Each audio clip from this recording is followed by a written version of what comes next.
আমি প্রথমেই জানাই শুভ সকাল। আমি তো তৃপ্তি, সবাইকে নামটা বলি এই কারণে আমি সবার কাছে পৌঁছতে চাই। আজকে রাখি পূর্ণিমার শুভেচ্ছা। দেখেছেন আমি রাখি নিয়ে বসে আছি। আমার ভাই থেকেও ভাই নেই, কিন্তু বিশ্বে তো ভাইয়ের অভাব নেই। ভাইদের জন্য আমি রাখি নিয়ে সকালবেলা শুভেচ্ছা জানাচ্ছি ফোনের মারফত।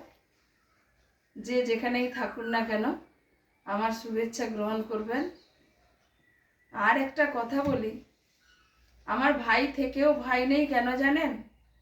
ভাইদের সঙ্গে সম্পর্ক নেই। আপনারা বলুন তো, ভাই যদি ভাইয়ের মতো হয় তাহলে কি সম্পর্ক থাকে না? দেখতে পেয়েছেন ভগবানের ঘরে স্বয়ং জগন্নাথ দেব আর বলরাম দেব সুভদ্রাকে ঘিরে সারাক্ষণই রেখেছে। তাহলে ওদের মতো ভাই কি আছে? আমি জানি না, হয়তো আছে কোনো কোনো ভাই, কিন্তু আমার ভাই সেই রকম নয়। আমি প্রত্যেকটি ভিডিওতে কথা প্রসঙ্গে একটু একটু করে বলবো, ভাই থেকেও কেন ভাই নেই।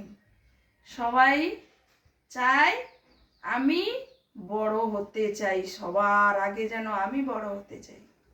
বন্ধু জানেন, বড় লোক হলে কি মন থাকে? আমি জানি না, আমার খুব কষ্ট হয়। কিন্তু যেই ভাইয়েরা আমার সঙ্গে এরকম ব্যবহার করে গেছে, আমার তাদের সঙ্গে সম্পর্ক রাখতে ইচ্ছে করবে? যদি জগন্নাথ দেব আর সুভদ্রা বলরামদের মতো ভাই বোন হতো তাহলে সম্পর্ক ভালো থাকতো। যাক, আজকে দুঃখের কথা আমি বলবো না। আমার ভাই থেকেও বাবার কাছ থেকে জন্ম নেওয়া, মার কাছ থেকে জন্ম নেওয়া যে ভাইরা আমার নেই তো কি আছে? পৃথিবীতে অনেক ভাই আছে। আর যারা ভাইরা আছেন কমেন্ট করে জানান আপনাদের কেমন লাগলো কথাগুলো। আমি চাই আপনাদের কাছে দিদি বোন এইরকমই হয়ে থাকতে। আজকের মতো রাখলাম, দুঃখের কথা আর বলবো না।